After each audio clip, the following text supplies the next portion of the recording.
thank once more the organizers for inviting me to give this talk, and also for putting together a great group of people with diverse backgrounds. I've really learned a lot by attending your talks this week. Also, I should acknowledge that I'm aware that I'm the only thing standing between you and lunch or a hike, so I'll try to finish on time. What I'm going to talk about today is based on work that I've done in collaboration with my student, John Acutes, who just graduated, my former postdoc, Garrett Goon, as well as some work in progress with a crowd of people at EPFL, namely Riccardo Rattazzi, Eren Firà, Filippo Nardi, and Andrew Gomez. And so my motivation for working on system out of equilibrium is in a way very humble. Let's see if this works. Right. Namely, my background is more from high energy physics, and there people have studied to death the systematics of effective field theories. And so what I would like to understand broadly, the big picture, is to what extent are Schwinger-Keldysh effective theories novel? Do they present new ingredients? Do they require new rules of the game or new principles? And also, to what extent can we port all this technology that has been developed for understanding and building effective theories to describe, say, scattering of particles? To what extent can we port off this technology and apply it in the context of Schwinger-Keldysh? So after a whole week of talks, and given the crowd, I don't have to give too long of an introduction about the Schwinger-Keldysh formalism, but let me just say a few words. So first of all, for the next hour or so, our sole interest is going to be in expectation value of this form. So in a sense, I have a more humble goal compared to what Ruchira described on Wednesday when she considered out-of-time order correlation functions.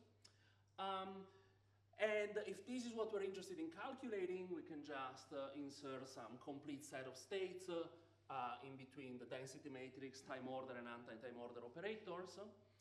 And when we do that, we can,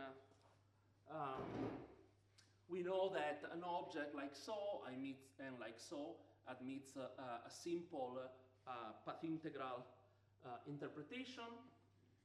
And because one set of operators is time order and another set of operators is anti-time order, and they're glued together by this integral over phi plus, the usual interpretation is that the resulting path integral is going to be take us from minus infinity all the way back then to plus infinity, all the way back to minus infinity, at which point we're going to just glue together the boundary conditions through the metric elements of our density matrix.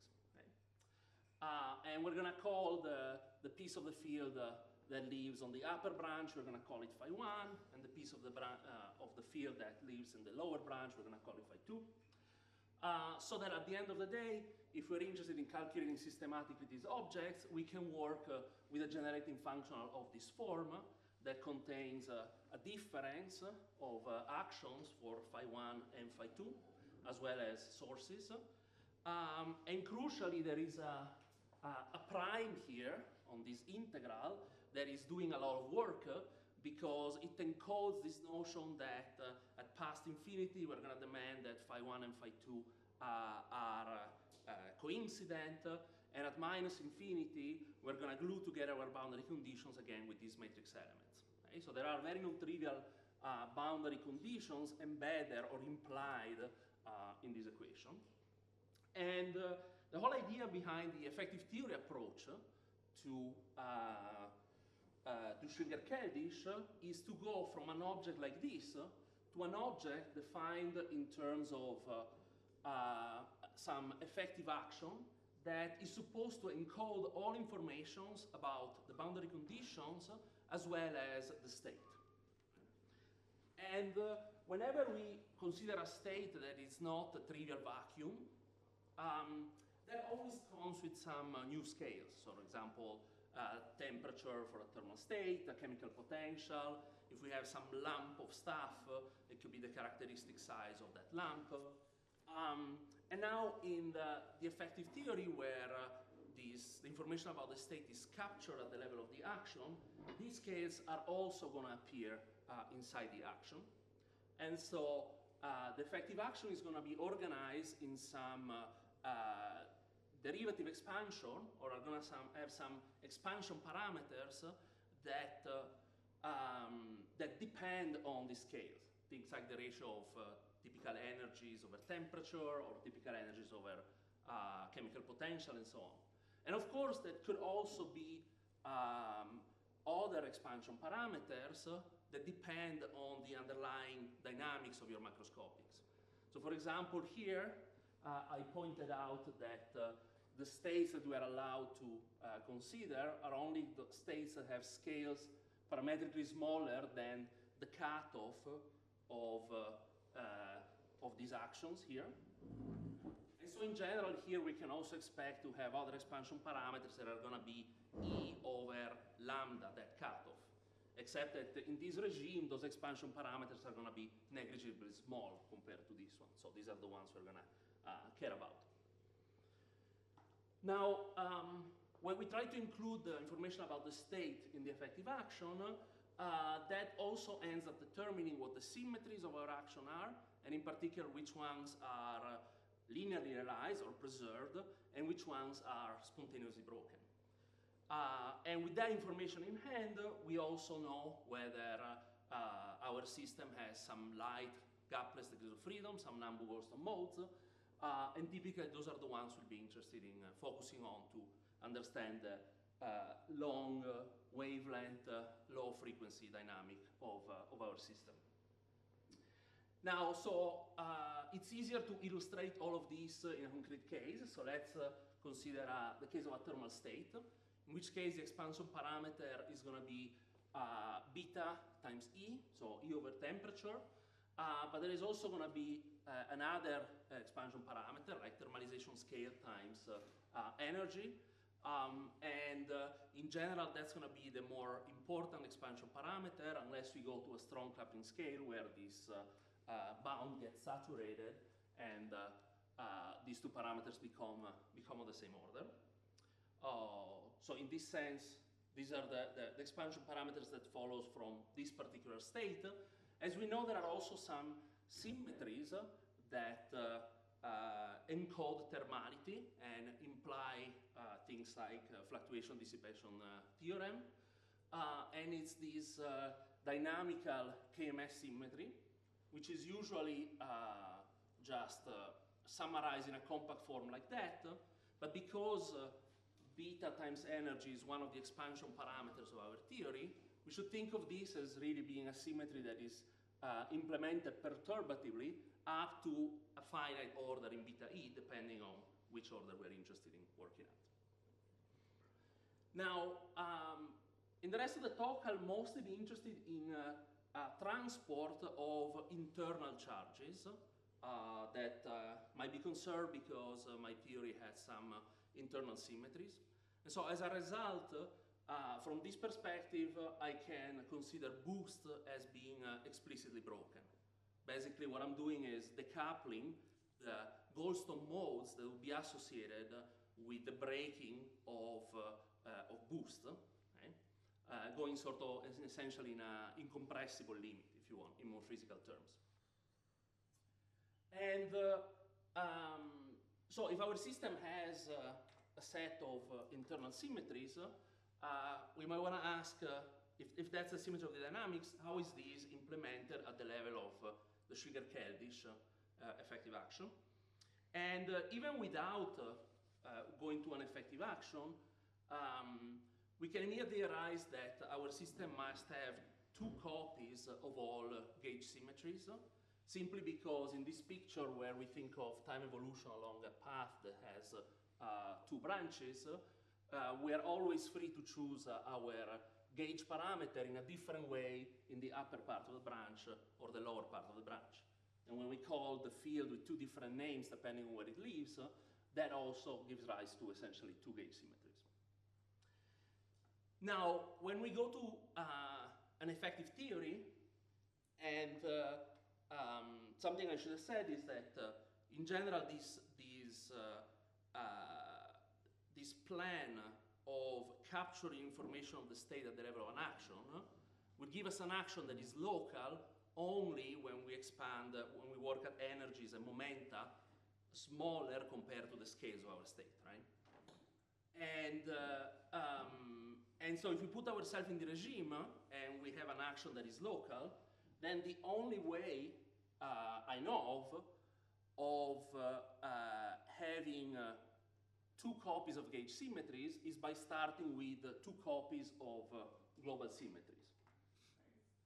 In more physical terms, if our action is local and we have a gauge symmetry and we make the gauge coupling vanishingly small, this physically should become closer and closer to a situation, should be experimentally indistinguishable from a situation where you actually have global symmetries. However, the boundary conditions are such that this doubling of the symmetry group is actually spontaneously broken down to the diagonal subgroup. This is a pattern of symmetry breaking that we have already seen many times this week, being referred to as strong to weak spontaneous symmetry breaking. And what this implies, of course, is the existence of a set of Nambo-Goldstone modes associated with this breaking. These would be Nambo-Goldstone modes that are a fundamental representation of this diagonal subgroup. And the problem that we run into if we want to write down an effective action for these degrees of freedom is that, around the thermal state, is that to implement this dynamical KMS symmetry, we always need two copies of all degrees of freedom. And here, we only have one. And in general, for a generic group, there is no way of breaking up a set of fields in the fundamental in two groups of fields, right? So this means that we somehow need to add new degrees of freedom to implement all the symmetries we want to implement. And there are two possible solutions. The first solution that was proposed in the literature was to go from the physical symmetry breaking pattern to a different one, where G1 and G2 are completely broken, in which case we have now two sets of Goldstone modes, one for the breaking of G1 and one for the breaking of G2, both of them in the fundamental of each group. Of course, this is not the physical pattern associated with a thermal state. And to make up for that, you also impose an additional local symmetry, which only depends on the spatial coordinates, at least in the frame in which the thermal bath is at rest. Okay? This additional symmetry acts on the right and is an element of the diagonal subgroup. Now, the advantage of this implementation is that now we have two copies of all fields, and so we can implement the DKMS symmetry exactly in the way I showed in the previous slide. Right? There is nothing new. The downside of this approach is that this is totally not how we build effective theories for Goldstone modes, at least in high energy physics, when we're interested in scattering of Goldstone modes, right? There is this construction called Coset construction, or CCWZ, named after Cullen, Coleman, West, and Zumino, that is an algorithm taking any symmetry breaking pattern and giving us some building blocks with which we can write an effective action for the Goldstone modes. And the standard construction in the literature doesn't involve anything like this. And so the question here is there a fact of life that to write down theories of Goldstones in Schwinger-Keldysh, we need to tweak the usual rules? or, um, or is there a better way of writing down these effective theories? Okay. Excuse me, I didn't understand the connection between Goldstone modes and this KM, the DKM, because Goldstone modes, these are for continuous symmetry. No? This is Z2, so this is different discussion. I'm just confused about Yeah, exactly. But what I'm trying to point out, you're exactly right. So the DKMS is a discrete symmetry, right? But we always need 2 copies of all degrees of freedom to implement it, because in this more compact version, right, we're shifting an argument by plus I beta over 2, and the argument of the other copy by minus I beta over 2. Right? And the problem is that the pattern that I showed in the previous slide only gives us 1 copy of the degrees of freedom. It doesn't give us 2. And so we need to add the partners of those Goldstones to be able to implement a symmetry like that, because we need 2 fields that transform differently. But that's an issue with the I beta, or that's an issue with the... Well, if you want, in a way, that's even a more fundamental issue, in the sense that we know in Schwinger-Keldysh effective action, precisely because you have this doubling of the contour, you always have twice the number of degrees of freedom. You need to have 2 copies of all degrees of freedom, and the pattern that I showed earlier doesn't give us a prescription for these 2 copies. It only predicts 1 set of fields, not 2. And so this prescription here is one way of addressing that shortcoming, but it comes at the cost of introducing an additional symmetry that doesn't have, that people have tried to explain, but I feel it's not as well motivated, at least by standard approaches. Okay, and so but we know that Schwinger-Keldysh effective theories are a different beast compared to regular standard effective theories. So for example, in standard effective theories, unitarity is encoded in the constraint that your action should be real, whereas in this case, the action is actually allowed to be complex, except that it must satisfy these constraints in order for your theory to be unitary. So we know that there are some rules that we need to tweak. The question is whether this also applies to the way in which we write effective theories for Goldstones. Now, before we proceed further, it's going to be helpful to actually rewrite these constraints by working in a different basis of fields that you're probably all familiar with. These phi r and phi a, depending on the community you belong to, are often also known as the classical and the quantum field. And if you're working with regular fields, not Goldstones, these dots are not needed. But in the case of Goldstone fields, there are going to be nonlinear corrections to these expressions that are actually necessary.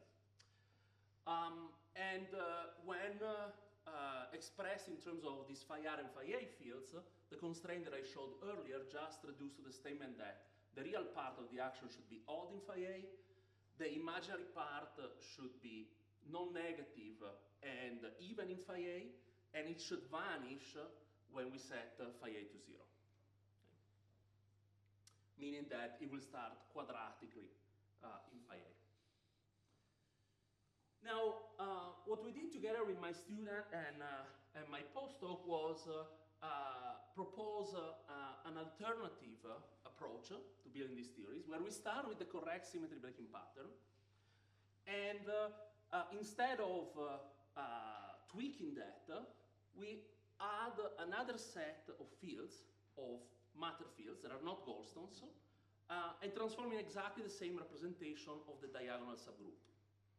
Okay. The advantage of our approach is that this is something that people do all the time. So for example, as I'll discuss a little more later, if you're interested in describing, so in nuclear physics, you could describe pions as being pseudo-Goldstone modes, and if you're interested in describing their interactions with, say, protons and neutrons, you would introduce protons and neutrons in this way.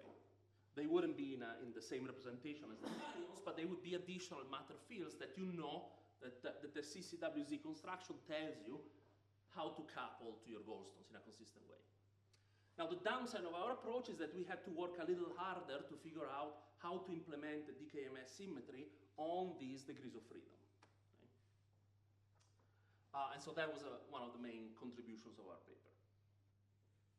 Now, you may ask, okay, why am I emphasizing this CCWZ construction? Why do we need a construction to begin with? What's the big deal? And of course, that's because when some symmetries are spontaneously broken, they act very non-linearly on your Goldstone modes. Okay?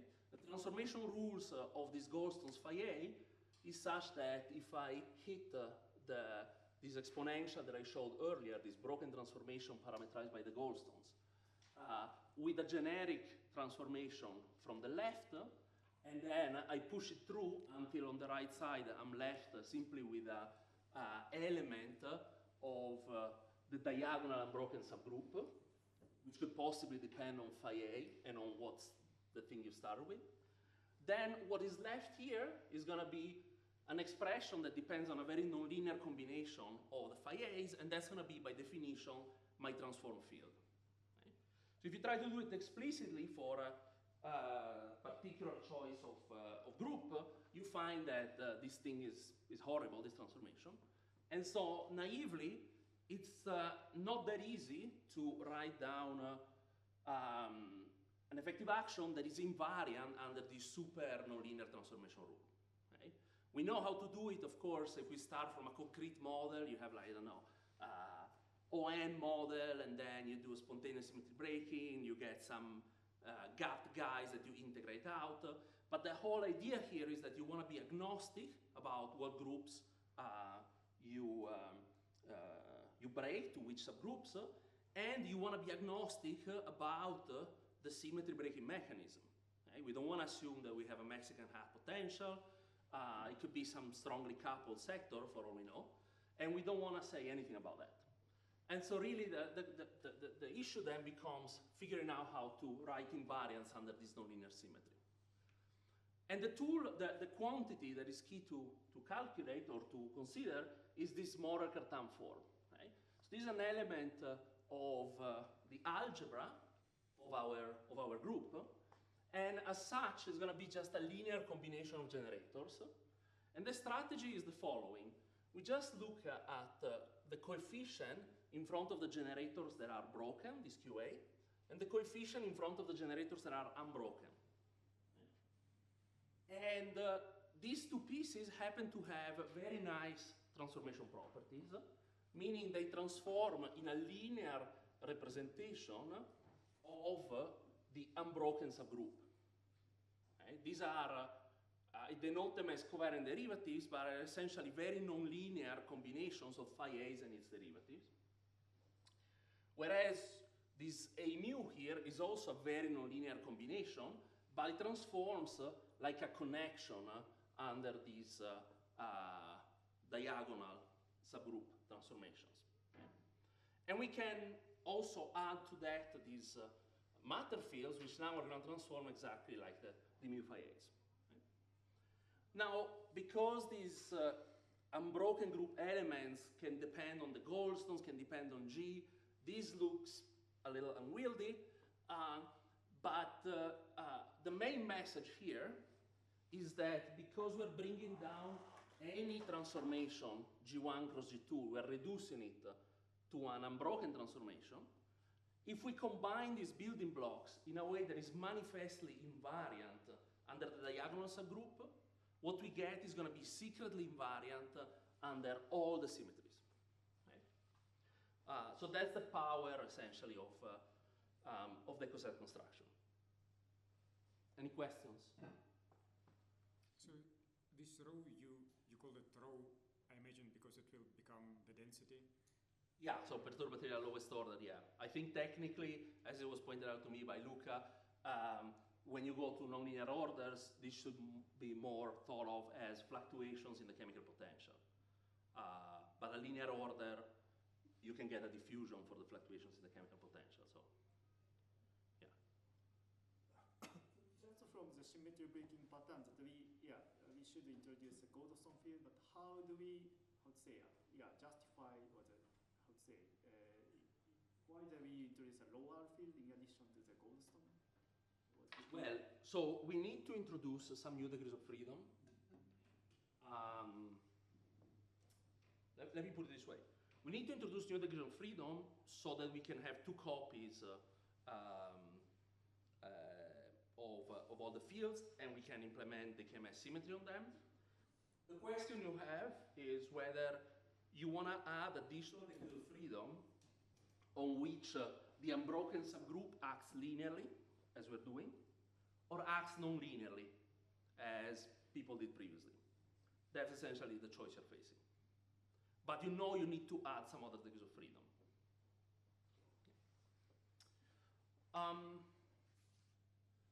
Okay, so I will spare you the details. It was a little painful to actually figure out how the DKMS symmetry should act on our phi A fields and rho R. And because at the end of the day, we're going to use these building blocks to build our action, the most concise way of representing how these transformations act is to show how they act on these covariant building blocks. What I'm showing here is the action of the symmetries up to order beta. Together with the EPFL crowd, now we understand also how to generalize these transformations to all orders in beta E, okay? But this is a little, visually a little more appealing. And I should just define this F here, which is the field strength associated with these connection built out of Goldstones that I showed earlier. Right? Very good. So, and I should also add that here, for simplicity, I'm considering the case where I only have diffusion. Of course, I could complicate the picture by assuming that this diagonal subgroup is further broken down to a subgroup, in which case some of my modes would be diffusive modes, while other modes would just be phonons, essentially. Question. In the previous construction with two Goldstones, one advantage there, it was clear how to couple external gauge fields. That's right. So here it's exactly the same. To gauge the theory, all you need to do is promote this partial derivative to a covariant derivative, okay? Including gauge fields for generators QA and QR. So when you do that, you're going to get a similar structure, except that now these building blocks are going to depend not just on your Goldstones phi A, but also on your gauge fields. And the gauge fields you define as the sum and the difference again? Well, it's up to you, because what you would write down here would be something like A1 mu Q1 plus A2 mu Q2. But you can take a different linear combination of generators, and that corresponds to a different linear combination of gauge fields, no? So, yeah. Yeah. Totally irrelevant. Now your transformation is nonlinear transformation, correct? On the phi A's, yeah. Then it comes with Jacobians, it comes with, nonlinear transformation within the path integral is... Beautiful, yeah, so I'll have a slide about that later, yes. We have a partial answer to that. So one thing you may be, you are worried about is the fact that for non-abelian groups, this transformation is going to be nonlinear. There is an even more basic worry, which I'm going to discuss, let's see, maybe now? Yes. Which is that even in the case where your group is abelian, and so you don't have to worry about this, you can show that the degrees of freedom in these two approaches are related like so. So our additional field is really equivalent to the time derivative of the additional Goldstone in the other approach. Okay? And now once you do a field definition that involves time derivatives, you might worry about the fact that you have introduced new solutions in your theory. You know, even at the classical level, you have introduced new saddle points.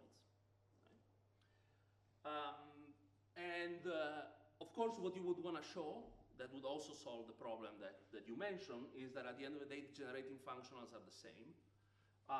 And I think now we have an argument for that. I'm not going to show it, but I'm happy to talk about it over lunch or later. But let me at least show a quick argument supporting the fact that you actually have the same number of saddle points in these two theories once you take into account the boundary conditions. Okay? And the idea is the following. Because in the original approach, the action depends on phi r only through its time derivatives. When we vary the action with respect to phi r, we obtain something that looks like so. Okay, we have two pieces: a piece in the bulk in space-time that involves the time derivative of what would be the equation of motion in our case, plus a piece on the boundary. So boundary meaning future infinity and past infinity. Okay? And so we need both terms to vanish separately. The first term would just tell us that our equation of motion can be equal to an arbitrary function of spatial coordinates. Okay? Whereas in our case, we know that variation would tell us that this f should be 0 by itself. But what comes to the rescue is the second part here, because if we impose boundary conditions that are invariant under this local additional symmetry that they introduce, that local symmetry is not compatible with setting delta phi r to 0 at the boundaries. It's only compatible with setting this to 0 at plus and minus infinity. Okay? But because this doesn't depend on time, if this quantity vanishes at plus or minus infinity, it has to vanish for all times. Okay? So in this particular case, because the action only depends on phi r through its time derivatives, and because we have this additional symmetry, it turns out that we have the same number of saddle points. Now, maybe at this point, so there was a lot of formalism, so I should probably try to illustrate this formalism with a simple example. So let me consider the case of a paramagnet. Okay? So a system of spins where these spins are not, don't have any particular order.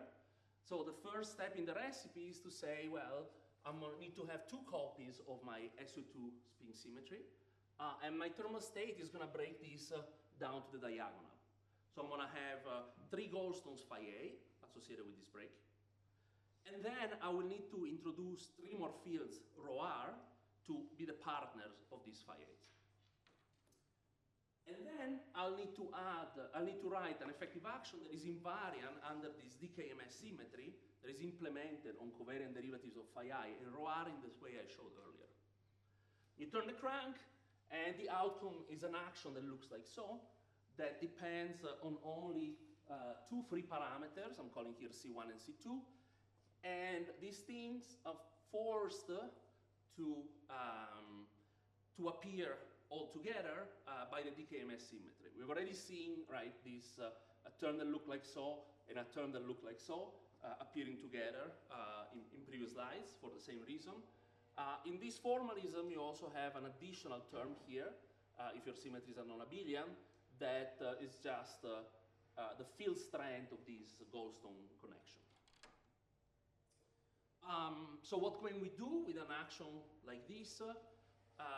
Well, we can look at the saddle points, and this is where, going back to the previous question, we see that this field rho r, here I'm working at linear leveling rho r, this field rho r satisfies the diffusion equation.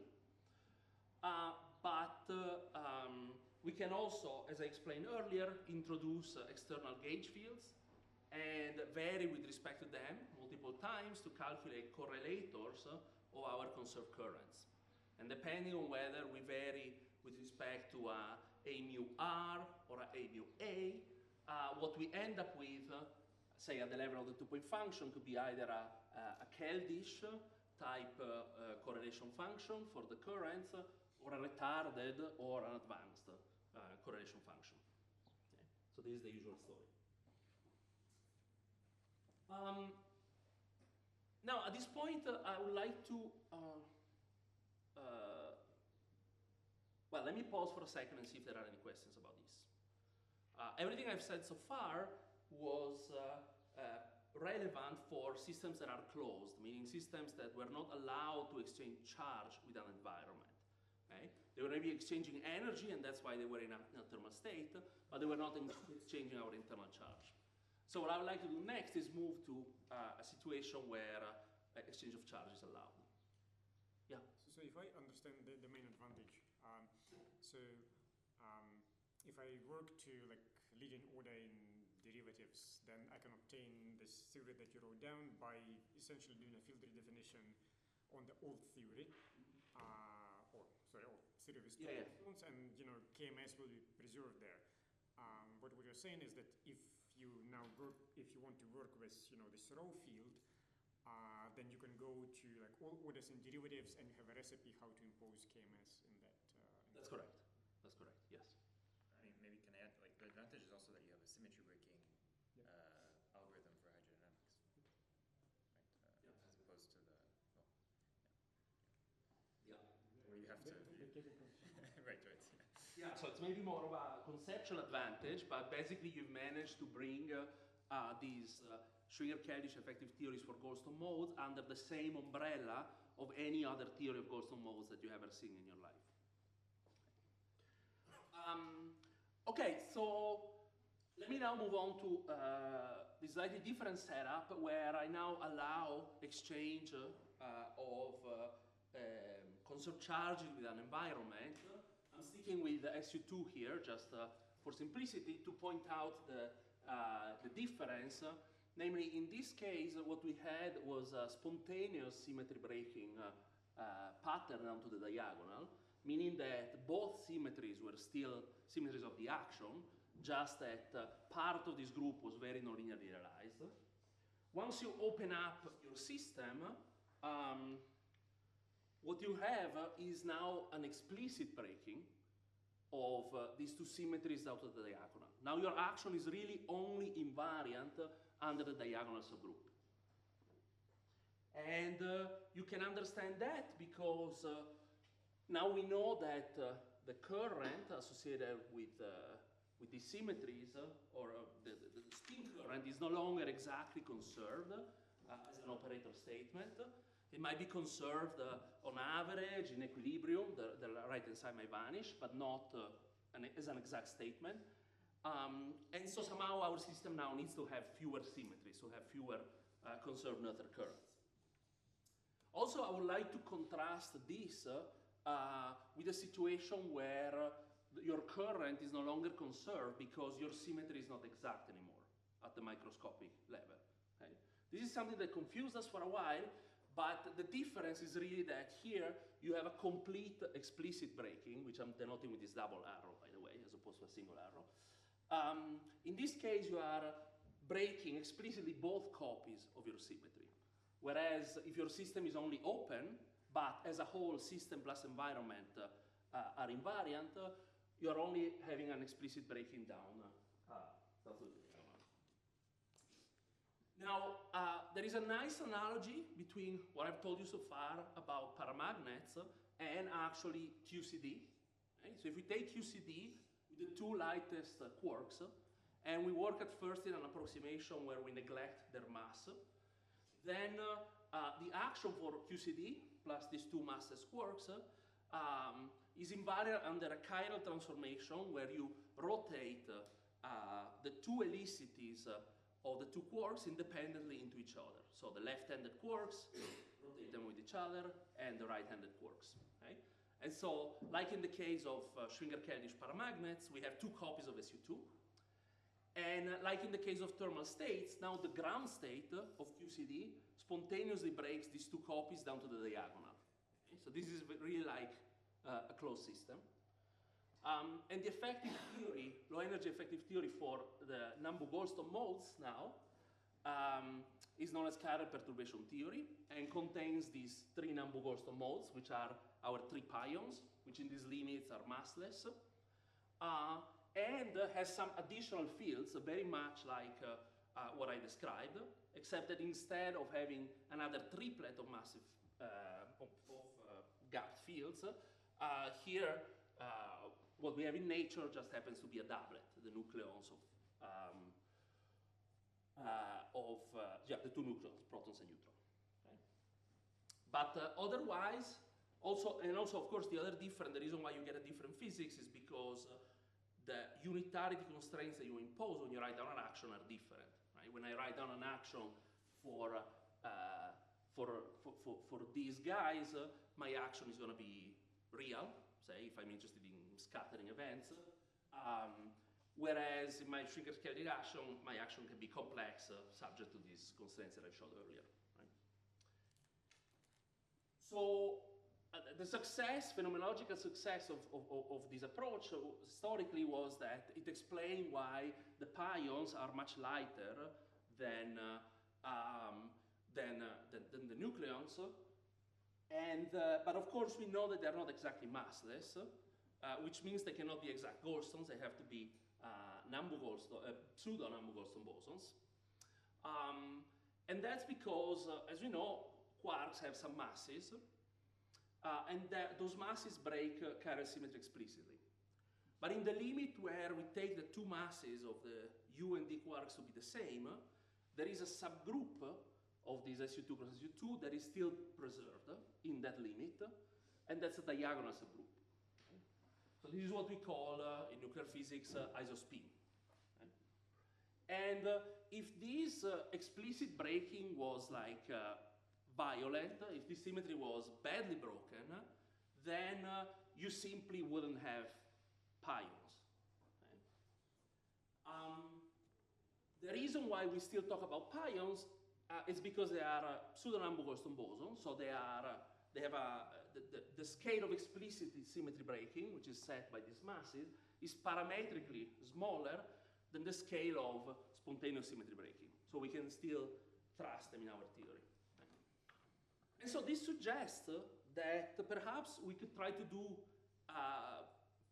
the analog of that in the case of Schwinger-Keldysh. So a completely open system would badly break these symmetries down to the diagonal, but we could consider a system that is only slightly open, what we like to call an Ajar system, which is a system where exchange of charge with an environment occurs over timescales that are much longer than any other relevant timescale in the problem. Okay? In which case, this explicit symmetry breaking is weak, and you still have more predictive power than you would have compared to a system that was completely open. Okay. So, when explicit breaking is only weak, there is a standard protocol for how to capture the explicit breaking terms in your action. Right? If the symmetry was badly broken, you would just write anything you can, and that's it. But if it's only a weak breaking, you can get a little more mileage by being a little more clever about it. And this protocol is known as the spurion method, and the idea is the following. What you do is you add an additional field to your theory at first, called a spurion field. And in our particular case, we are interested in a field that transforms like a bilinear of G1 and G2. Okay? And next, you include all possible interactions between the spurion field and the other fields that we already had, namely rho r and the Goldstones phi a. And in our case, well, so first of all, it's helpful to work rather than with O, with this combination of Goldstones and O, just because it transforms exactly like, with the same factor as all the other building blocks. And so when you work in terms of a tilde, once again, the rule is you write everything you can that is manifestly invariant under diagonal subgroup, and then you're going to get secret invariance under the whole group. Right?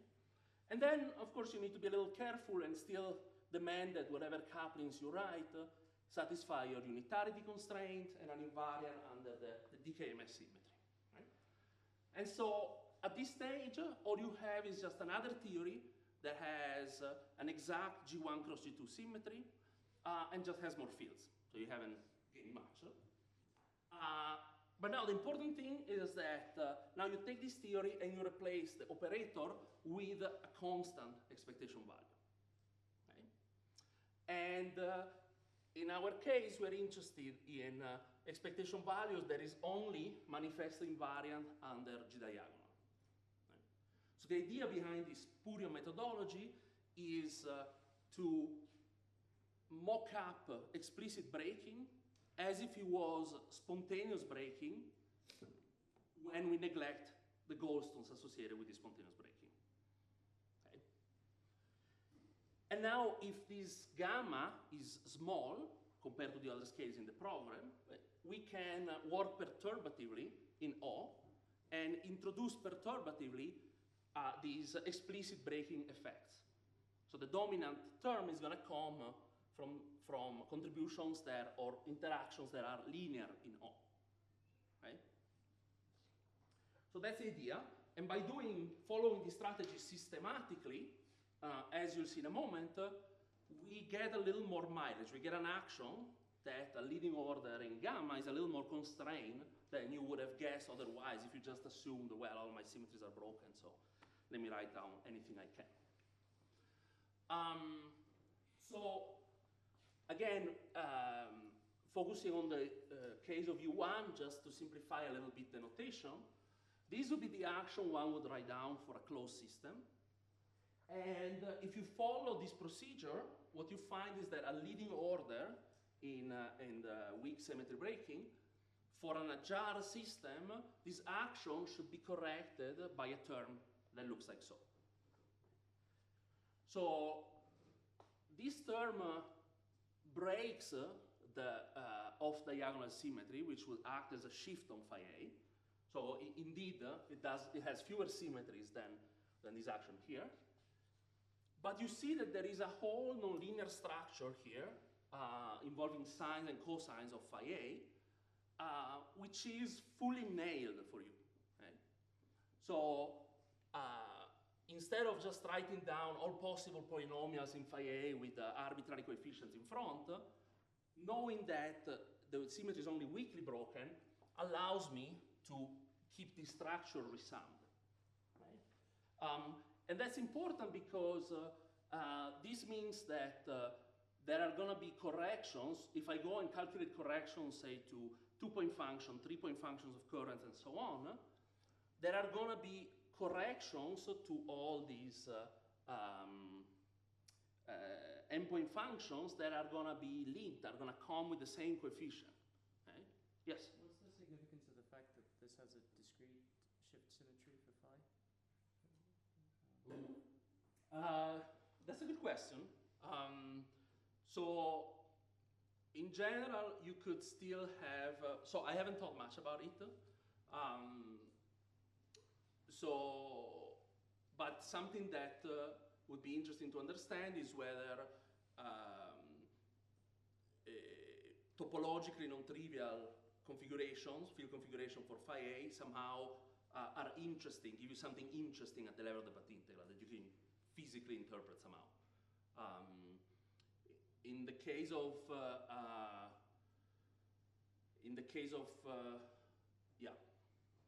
the Schwinger-Keldysh, I'm not sure. Yeah, that's a very good question. Yeah, perfect. Yeah. So here you count the gamma as a kind of the small parameter. That's right. Exactly. Okay. So the effect of these corrections are, for example, at the level of the 2-point functions, and now you're going to have a diffusive pole that also has a constant correction, doesn't go like a squared. And that's where you can also see the physical difference between having an open system and a system where a symmetry is actually only approximate. If our symmetry was approximate, then here our pole would also have a small correction to the real part. It would have a gap. Right? Whereas when your system is only open, you're only correcting the imaginary part. And as I said, higher point functions are more constrained when you put yourself in this weak breaking limit as opposed to a fully open system. So it seems here the pole appears in the upper half plane. So this would be it depends on what you have. So if you, the retarded green function would only have a pole in the negative part, but the Keldysh green function would have both poles. So you are showing the pole for the symmetric green Yeah, yeah. Just remind me, so under the symmetry that's been broken, phi A shifts, is that right? In the simple U1 case, yeah, it's just a shift. Okay, so then the fact that this term that you've added to the action is invariant under phi A goes to phi A plus 4 pi, I guess that corresponds to the fact that if you have your density matrix and you conjugate it by, you know, e to the iq, or e to the 2 pi iq, e to the 2 pi iq, that it remains the same. So maybe then this compactness in phi corresponds to the fact that you have integer charges microscopically?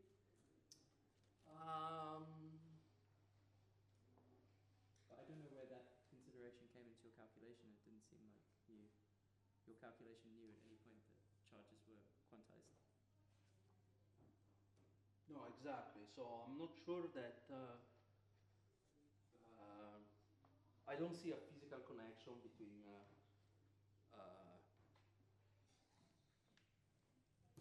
I don't see why this argument would explain this remnant, this discrete shift. But yeah, I'll need to think more about it. Okay, maybe to conclude, I just want to say a few words about the power counting, because one of the, the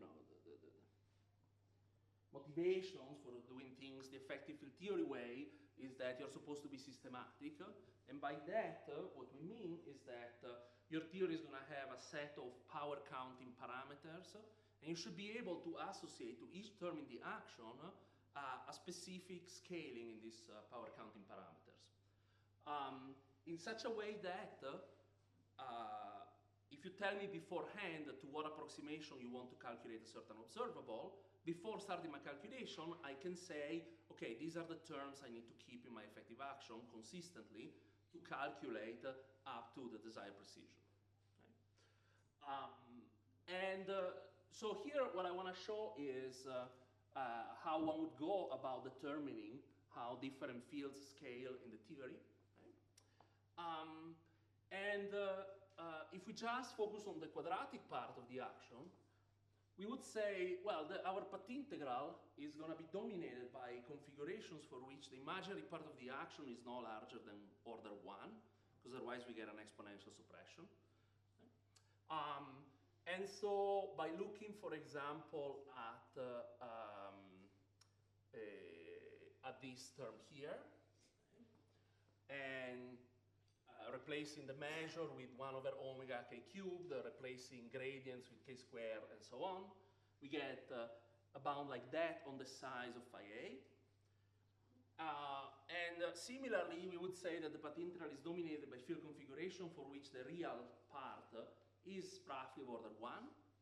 So that gives us another scaling now for a product of rho r and phi a. And if we take the ratio of these two, we find that the ratio of omega phi a over rho r is really suppressed by omega over t, which is a small quantity in the regime we are working in. Okay? And so I just wanted to flash this to point out that the statement you often hear is that phi a are quantum fields, and so they're h bar suppressed, and so you should drop them on those grounds. For a high-energy physicist, it sounds a little weird because we like to set h bar to 1, and so there is no suppression. But in fact, the suppression here is due to the expansion parameter in your theory. Okay? This combination of phi a is just smaller than rho r, and you can associate a specific power to how much small this is. Okay?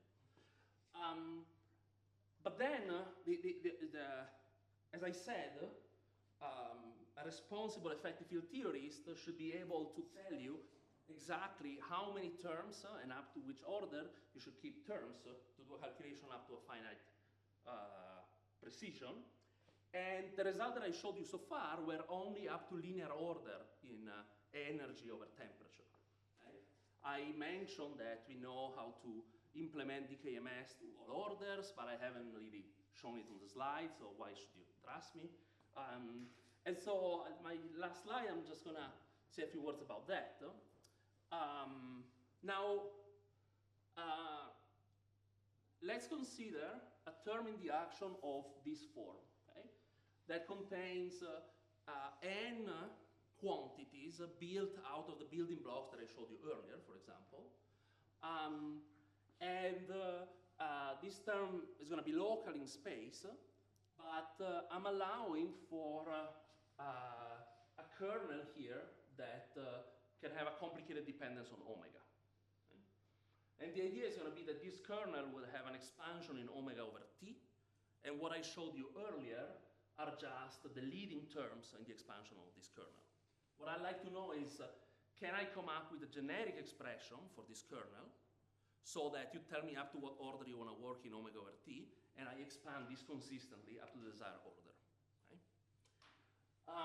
I have two indices here, I1 through In, and those simply run over the two copies of all my possible fields. So here, for simplicity, I'm working in the 1-2 basis rather than the classical quantum, or AR.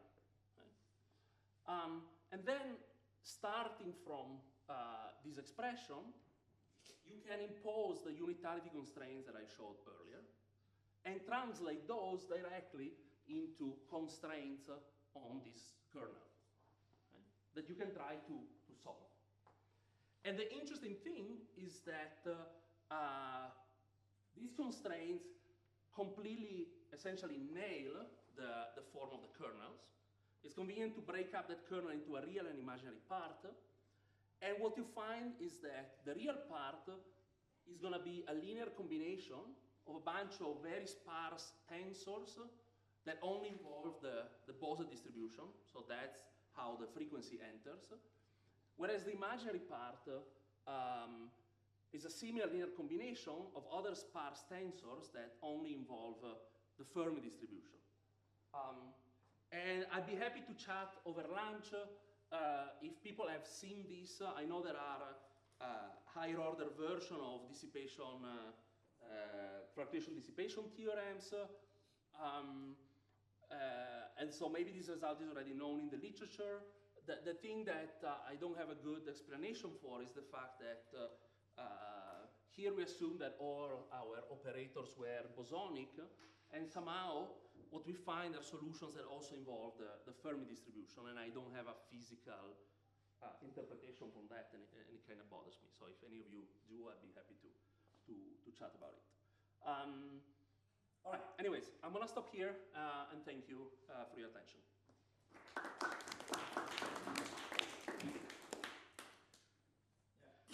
So other questions? Yeah.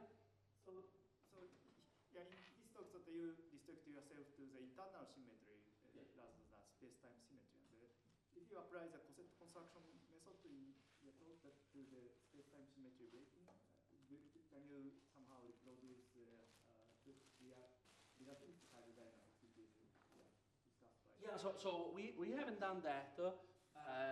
But just this week I learned about an interesting appendix in one of Luca's papers where he essentially does that. So instead of having our rho r, which can be interpreted at lowest order as densities for internal charges, it has densities of momentum and energy. You write down just what is allowed from based on DKMS, and is able to recover equation from hydro. And I think Pavel also has a even more sophisticated version of what Luca has in his appendix. But so the short answer is yeah, that's possible. So So for the Ajar system, you showed this delta S that had the sines and cosines of phi A field. And then you said that phi A is really somehow derivative suppressed compared to phi R or rho R. So now, if there are all these higher powers of phi A, shouldn't there be more and more derivatives of the R-type fields in the Ajar action? That's right. So the thing is that once you explicitly break your symmetry, you are introducing one new expansion parameter in the game, right? So when you have exact Goldstones, then you have derivatives, whatever, over the cutoff of your theory. And once you also include explicit soft explicit breaking, then you also have an additional expansion parameter. Okay. It's suppressed. Exactly, right? And so the point is that this action here is going to give you the leading contribution to all possible endpoint functions, the leading correction, right? Then we can write down something that goes like gamma square, and that gives us the first subleading correction to all possible endpoint functions, and so on. Yeah, Sebastian. So a bit about this interesting action there. I mean, these sines and cosines in low dimension, they can decide whether they want to go to zero, really irrelevant, or develop a mass. Yes. So did you think about that? I mean, physically that would mean that the system can close again. Yeah. Very long wavelength limit, which doesn't sound very. Yeah. So it's. To be honest, I had not thought about this before your talk, and then I didn't have time to really fully digest it. But no, I'd be happy to chat about it over lunch if you want. That sounds very interesting. Yeah. But they're probably irrelevant, right? I mean, presumably, like if you expand, the phi A fluctuations are probably not large.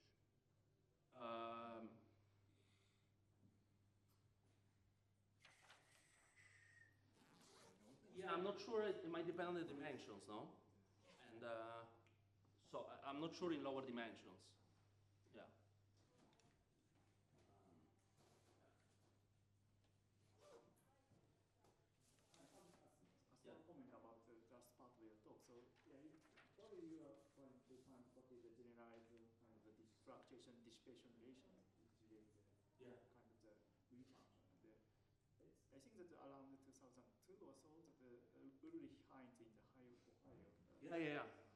So we checked, and in fact, our kernels reproduced the result. I mean, the results were not phrased in this language, but when you go and compare, some correlation functions, you find exactly the same result. So